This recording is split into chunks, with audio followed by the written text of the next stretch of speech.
Teman-teman torpedo, kembali lagi di Pelor Peluru Torpedo. Kita bahas apa ini, Rick? Kayaknya suram kali ini kehidupan nih. Kepala aku pun dari tadi nggak berhenti nih. Nggak berhenti apa? Oh ya, di Pelor Panas ini aku mau cerita apa adanya aja lah. Apa yang mau kau ceritakan? Loh, lagi kere di negara ini gimana? Dipangkasin semua. Ini kere, semuanya kere apa beberapa pihak yang kere, beberapa pihak yang kaya? Nah itu dia makanya. Ini udah langsung aja, torpedo apa kita ini? Kemarin masih rame kayaknya gas LPG di gang rumah aku masih ada yang ngantri-ngantri. Ngapain? Bahkan di deket rumahku tuh, di Tangsel, Pamulang. Ada yang meninggal gara-gara ngantri itu. Perkara ngantri. Emang tampaknya ngeri banget ya. Ada yang ngamuk-ngamuk gue tengok itu sama Menteri Bahlil itu. Ya Bapak ya, kita pingin Bapak dapat dengan harga yang baik, semua kita layani, tidak ada kelangkaan. Oke? Ya? Saya sekarang lagi masak, Pak. Saya tinggal demi gas. Iya, kita layani Bapak.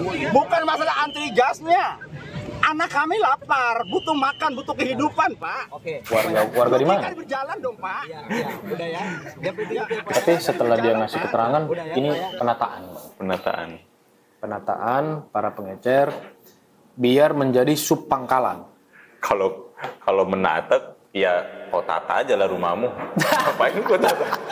Minimal kan kau sosialisasi dulu. Kalau ini dulu, jangan tiba-tiba langsung kayak nyekek rakyat kan. Iya, kalau rumahmu sendiri kau copotin lah plafonnya gitu kan. Iya. Kau bongkar terasmu. Nggak ada yang komen itu. Ini nggak ada, ini ujuk-ujuk kaget. Aku aja kaget. Ya, kalau aku dari rumahku kan jalan. Oh banyak orang ngantri di satu tempat. Gue kirain bansos. Ternyata kebijakan itu. ini kopi kita sedikitnya apa dampak dari negara yang lagi kere ini? Aku menghitung anggaran tetap sama, tapi memang ada yang diplot ke sana, ada yang dikurusin di sini. Itu balik lagi soal LPG. Rantainya itu kan 3 ya, kalau sepengetahuan aku ya, boleh dikoreksi sama teman-teman torpedo. Agen, pangkalan, baru pengecer masyarakat. Warung Madura lah. Agen. Mafia. Ya. Ya kalau bicara mafia, ntarlah sisi berikutnya lah. Iya. Pokoknya dari agen itu kan yang memang dari pemerintah, gede, tergantung jumlah populasi, daerahnya di mana. Setelah itu turun ke pangkalan, nah, dari pangkalan nih, warung-warung ini nagih, minta, baru disampai ke dapur-dapur kita, Bang. Ya. Kemarin keterangannya itu menata kembali untuk menjadi sub pangkalan. Tapi persoalannya, tidak semua masyarakat ataupun pedagang itu yang teredukasi. Ya. Soal izin apa, dokumen segala macam, tetek bengeknya, log map segala macam kan enggak. Yang penting dia tahu dia jualan, dia punya margin, dapurnya ngebul, kan gitu aja. Ya memang PR-nya itu sosialisasi dan nggak bisa langsung kayak tadi bongkar rumah. Kalau rumahmu sendiri nggak ada urusan sama aku. Ya. Ini kan hajat hidup orang banyak, Bos. Benar. Warung, warteg itu kan yang makan ada ojol, ada pemulung, ada siapa, ada mahasiswa, Ada Rafiq, ada Fatan. Enak, soalnya warteg itu udah enak, murah, Bang. Bener. Dan masuk. Kalau aku lidahku ini nggak bisa barat-barat, Bang. Makan warteg aja yang pinggir-pinggir itu aja. Nggak ada gas macam mana. Tukang nasi goreng kan pakai gas melon dia. Oke, gas. Jangan ada Bang nyanyikan oke gas itu. Udah lewat pemilunya, Bang. Gasnya nggak oke, tapi gimana? Harus kasih tumbal dulu, baru benar-benar itu. Tapi kalau jadi setelah fenomena itu dan kemudian ada evaluasi, ini terjadi perdebatan politik nih antara pemerintah maupun dengan Bahlil. Pemerintah dalam hal ini kalau kita lihat dari Bang Dasko, kemudian Bahlil. Bahlil bilang kebijakan ini sebenarnya sudah Bahlil berdasarkan penuturan Bang Ahmad Doli Kurnia Ya dibelain lah. membela bahwa peraturan ini pasti udah atas koordinasi atau izin dari Presiden Prabowo. Sementara Bang Dasko, Wakil Ketua DPR kita mengatakan bahwa Presiden tidak tahu menau soal kebijakan ini. Ini ada perbedaan pendapat ini di antara mereka nih, gimana? Dalam konteks ini kalau di warung-warung di Medan tuh payah cakap lah. Tapi emang antara kalau kita lihat ke belakang lagi antara Pak Bahlil dengan Pak Dasko ini dulu juga pernah selisih pendapat soal kursi ketua MPR itu. Iya. Dan belakangan pernyataannya Pak Dasko itu kita baca di media kebetulan Bang. Ada menteri yang kurang seirama. Iya. Ini baru 100 hari wajar lah ya. Kalau sudah ada penilaian tidak ada yang seirama. Iyalah 100 hari kan. Ini kan 100 hari belum apa-apa ini. Nah iya maksudnya. Anak kecilnya 90 hari baru lahir. 6 bulan. 9 bulan Bang. 9 bulan ya? 9 bulan. Iya, 9 bulan. 100 hari mengukur menteri masuk akal. Minimal 3 tahun lah baru ngasih irama. Kalau baru 100 hari mau ngapain?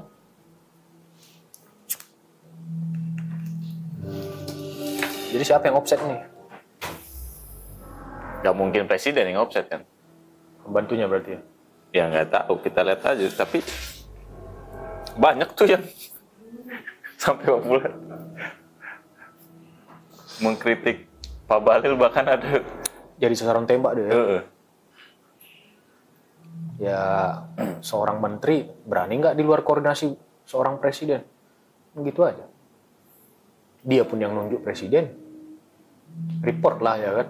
Calling lah. Atau broadcast WA lah, apalah. Menurut aku sih agak menjadi pertanyaan kalau itu di luar koordinasi presiden. Tapi kita serahkan aja dulu ke teman-teman Torpedo ini, komen aja.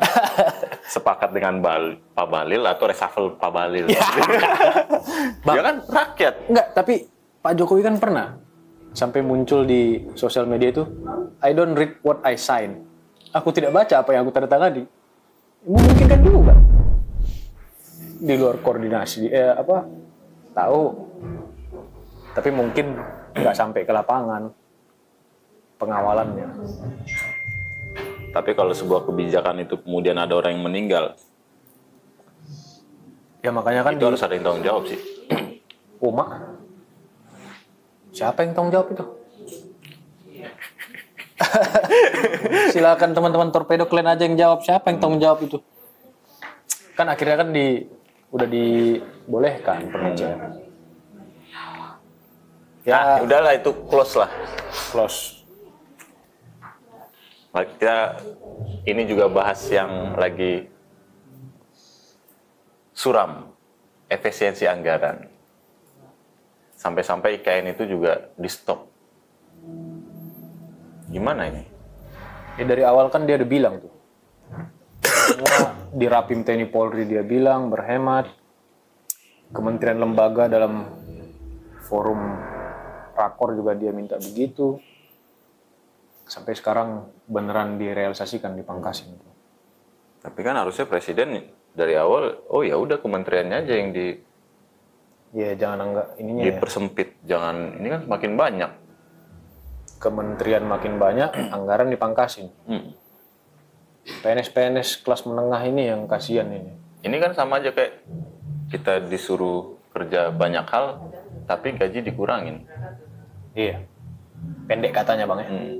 Ya PNS ini udah jarang dia dapat SPJ keluar kota ini. Itu balik lagi lah soal IKN. Jadi kalau IKN ini kayak Hambalang mangkrak. Kalau di Hambalang mangkrak ada tersangkanya. Kalau IKN ini mangkrak tersangkanya siapa ini? Itu biar teman-teman Torpedo yang jawab. Jangan pula kita yang jawab. Biar teman-teman Torpedo yang jawab. Siapa itu TSK utamanya itu?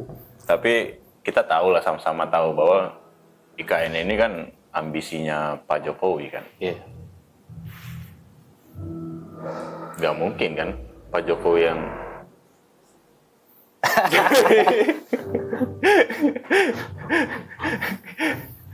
Ya ini masih ada 4 tahun kan, 29 kan. Siapa tahu mungkin 26 realisasi Bang. Kita nggak tahu. Ya kita berharap sih jangan mangkrak lah. Udah jalan itu bos. Dan jalannya itu pakai APBN bos. Tapi kalau dijalankan, apa manfaatnya? Ya. Buat rakyat yang lagi kelaparan ini. Semua dicekik. BBM ntar Ya naik. itu aku bilang tadi, PNS ini nggak ada lagi SPJ-nya. Efisiensi anggaran. Apa kayak kunjungan ke luar kota, rapat-rapat dipangkas semua. Berarti ini sektor pariwisata, perhotelan, Iya. lesu. Kemudian Nggak ada perputaran uang di daerah. apa Kementerian PUPR dari 10 triliun jadi Kas 81, 20 sekian triliun. 29,5 T. Itu aja Bang Adian kemarin teriak-teriak. Iya. Itu kan menyerap banyak angkatan kerja dalam proyek-proyek Cipta Karya itu. Jalan tol, Kemana pula orang ini kerja nanti ya? Jangan sampai main judul orang ini. pinjam online, Ya, ini tukang-tukang ini kan nggak ada project, mau ngapain? mau ngapain? Ini bisa ekonomi lesu ini. Kriminalitas bisa naik malah. Lesu, makanya bahaya ini 2025 ini. Tapi ya kita lihatlah. Apakah di pertengahan nanti ada secercah harapan, napas, angin segar. Kalau aku sih, ya walaupun lebih besar pesimisnya masih ada lah api-api optimismenya Bang. Iya. Kacau aja berarti ya. Keamanan negara itu kan bukan di butiran peluru, bukan di pelor, tapi butiran beras. Orang kenyang, negara aman. Bener. Orang nggak kenyang, negara runyam. Nggak ada logistik, yang ada anarki. Anjay. Bukan hanya itu, kan pengangguran tinggi nantinya. Iya. Pasti. Pengangguran tinggi, angka kriminalitas tinggi. Ya perut bos, rampok lah, maling lah. Guysku, ini bukan menakuti. Ya emang beginilah. Kalau kalian nggak beda pandangan, kalian komen lah di situ. Atau pindah negara aja gitu. Pindah negara. Jangan lah Bang. Jangan ya. Mana?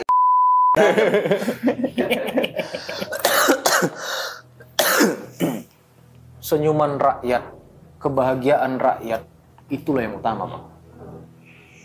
Ambisi pribadi, ambisi kelompok, ini bicara taraf berpikir negarawan ya, itu harus dikesampingkan. Kayak tadi, balik lagi ke soal tadi. PNS ini, pegawai-pegawai ini kan kelas menengah.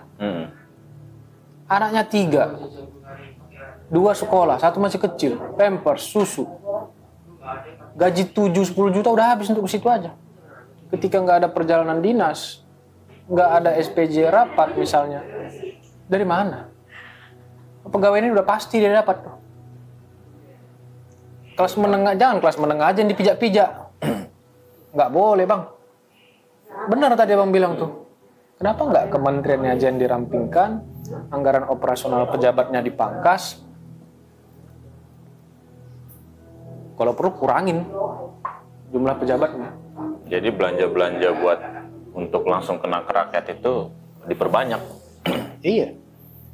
Loh, ketika misalnya satu satker lah di kementerian itu menggelar DLK, Dinas Luar Kota.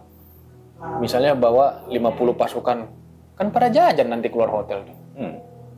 Ya kan? Pada ke warung itu nanti.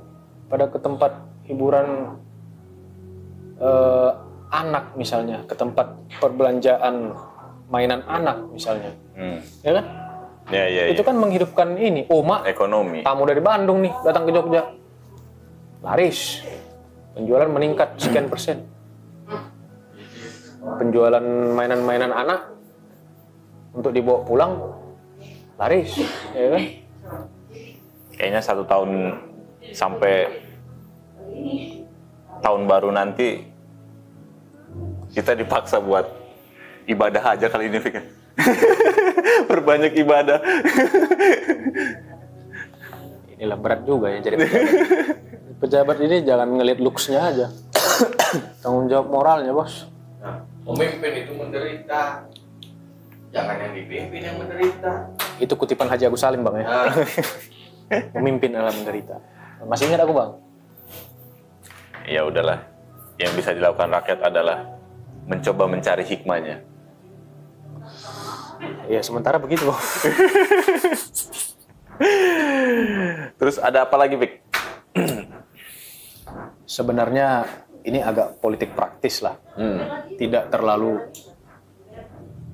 merambah ke hajat hidup orang banyak. Yap. Kemarin kita lihat di Senayan ada perubahan tatip DPR nomor 1 tahun 2020. Apa tuh yang diatur di situ? Ada penambahan satu pasal yang substansinya adalah DPR berhak memberikan rekomendasi untuk pemberhentian pejabat negara yang itu telah melalui proses fit and proper test di DPR. Kayak Kapolri, Panglima TNI, Betul. Ketua KPK, Ya, Ketua KPU dan lain-lain begitu ya? PK gitu. Oh, mak. Dan yang disorot adalah kenapa secepat kilat? Kenapa kilat nih barang? Biasa kalau kilat-kilat itu argonya tambah itu. Biasanya Ya, begitu. Kayak kita kirim paket. Kalau reguler sama kilat Benar, kan beda harganya. sama mahal. Beda harganya, ya. Ya ada apa nih kan?